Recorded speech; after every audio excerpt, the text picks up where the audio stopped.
এখন আবার তারা আগের সেই ৯১ এর রাজনীতিতে ফিরে যাচ্ছে, একজন আরেকজনকে টিজ করছে। তার মানে আপনি হাসিনার রাজনীতিটাকে আবার এখানে স্ট্রেংথেন করে দিচ্ছেন, দুই দলই মনের অজান। সম্প্রতি দেখা যাচ্ছে ছাত্র শিবির এবং ছাত্র দলের মধ্যে দূরত্ব বেড়ে যাচ্ছে এবং সংঘাতে রূপ নিয়েছে, বিশেষ করে চট্টগ্রামে দেখা গেছে এবং ঢাকায় গত।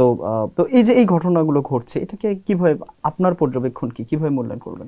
আমার পর্যবেক্ষণ হচ্ছে এই জামাত এবং বিএনপি ৯১ সালের যে অতীত পজিশন ছিল ঠিক সেখানে আবার ফিরে যাচ্ছে। আপনি দেখবেন ৯১ সালে বিএনপি জামাত কিন্তু যৌথভাবে তারা ক্ষমতায় অধিষ্ঠিত হয়েছিল, অর্থাৎ জামাতের সাপোর্ট নিয়ে বিএনপি ক্ষমতায় এসেছিল। পরে দেখা গেল যে জামাতের সাপোর্ট আর বিএনপি লাগছে না, উপনির্বাচনের ফলে বিএনপি পুরো তাদের মানে মেজরিটিটা পেয়েছে।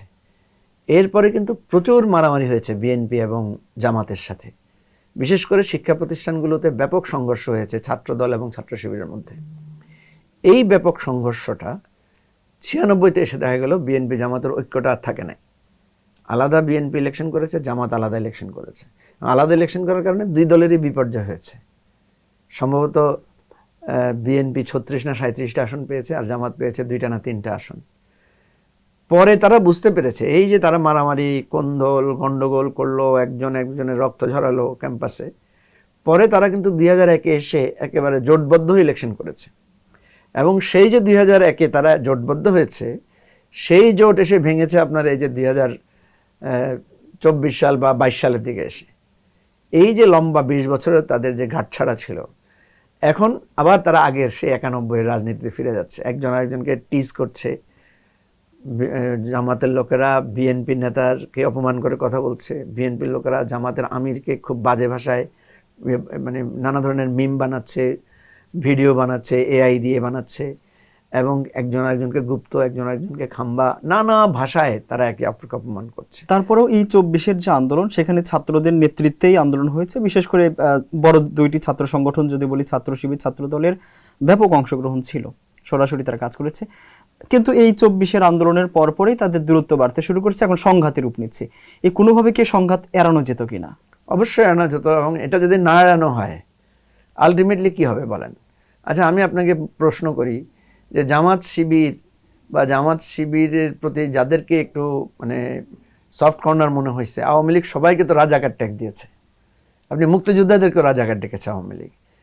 তো এই মানে জামাতকে বা শিবিরকে রাজাকার বলে যদি শুধু তাদেরকে বলতে একটা কথা ছিল, এবং এটা যুক্তিগ্রাহ্যভাবে বলুক, কোনো অসুবিধা নাই, কিন্তু আওয়ামী লীগের নীতির বিরুদ্ধে গেলেই তাকে রাজাকার ট্যাগ দেওয়ার যে রাজনীতি, এটা তো আওয়ামী লীগের জন্য ক্ষতি হয়েছে, এটা জামাতের জন্য বরং পজিটিভ হয়েছে। এবং রাজাকার শব্দটাকে মানুষ ঘৃণার চাইতে মানুষ একটা সময় এটাকে সহজ করে নিয়েছে, যে রাজাকার গালি দিলে আর কারো আর খারাপ লাগে না। আপনি তো দেখেছেন ঢাকা বিশ্ববিদ্যালয়ের ছাত্ররা যে রিভোল্ট করেছে, আমি কে তুমি কে, রাজাকার, কে বলেছে স্বৈরাচার, এটা তো একটা রিভোল্ট করার মতো ঘটনা ঘটে দিল। আবার দেখেন এই আওয়ামী লীগই তারেক রহমানের বিরুদ্ধে যে অপপ্রচার চালিয়েছিল লম্বা সময় ধরে, যে খাম্বা, তারপরে আপনার ওই যে হাওয়া ভবন ইত্যাদি ইত্যাদি, তারেক রহমানের দুর্নীতি, খালেদা জিয়ার দুর্নীতি, অনেক অপপ্রচার চালিয়েছে। আপনি কখনো দেখবেন না যে বিগত ১৫ বছরে জামাতের লোকেরা কখনো বিএনপির লোকদেরকে এই খাম্বা বা এই হাওয়া ভবন নিয়ে টিজ করেছে। কখনো দেখবেন না গত 15 বছরে বিএনপির লোকেরা জামাতকে রাজাকার বলে বিভিন্নভাবে হেয় প্রতিপন্ন করেছে, তাই তো? তাহলে আপনারা যে এখন একে অপরকে হেয় প্রতিপন্নের কথা বলছেন, তার মানে আপনারা সবাই হাসিনার চরিত্র ধারণ করছেন। যখন তারেক রহমানের বিরুদ্ধে দাঁড়াচ্ছেন, তখন আপনি অটোমেটিক্যালি হাসিনার ভাষায় তারেক রহমানকে আঘাত করছেন। আবার আপনি যখন জামাতকে আঘাত করতে চাচ্ছেন, জামাতকে নতুনভাবে কোনো যুক্তিতর্ক দিয়ে আঘাত না করে আপনি হাসিনার ভাষায় তাকে আঘাত করছেন। তার মানে আপনি হাসিনার রাজনীতিটাকে আবার এখানে স্ট্রেংথেন করে দিচ্ছেন, দুই দলই মনের অজান্তে। সেজন্য আমার অনুরোধ থাকবে, যেহেতু আপনি কথাটা তুলেছেন, আমার অনুরোধ থাকবে আপনারা জামাতের সাথে বিরোধ, বিএনপির সাথে বিরোধ, দুই পক্ষের বিরোধ নিয়ে আপনারা যুক্তি নিয়ে কথা বলেন। জামাতের কি কি জায়গায় ত্রুটি আছে সেটা বলেন। আমরা জামাতের জায়গায় আমি ক্রিটিক্যাল কথা বলবো। আমি জামাতের লোকদেরকে অযথা যদি মিথ্যা কোনো অপবাদ দেয়, এটা তো জামাতের পক্ষে যাবে। আমি যদি বিএনপির লোকদেরকে কোনোভাবে, যেমন ধরেন বিএনপির বহু লোক আছে যাদের অনেক অবদান, তাদের অনেক কষ্ট, ত্যাগ, রক্ত, তাদের শহীদ হয়েছে, তারা গুমের শিকার হয়েছে, আমি যদি বিএনপিকে তুচ্ছতাচ্ছিল্য করি, বালুর ট্রাক সরাইতে পারো না, এটা সেটা, বালুর ট্রাক তো বিএনপি সরাইতে পারে নাই, আপনারা সরাইতে পারছেন? পাল্টা প্রশ্ন করলে, তাহলে আপনারা যে এখন একে অপরকে আঘাত করছেন, আপনাদের সহ্যবীর্যের কথা তো মানে আওয়ামী লীগের কাছে আসলে সেই সহ্যবীর্য তো নাই। আপনার সহ্য হচ্ছে বিএনপির উপরে, আপনার সহ্যবীর্য হচ্ছে জামাতের উপরে।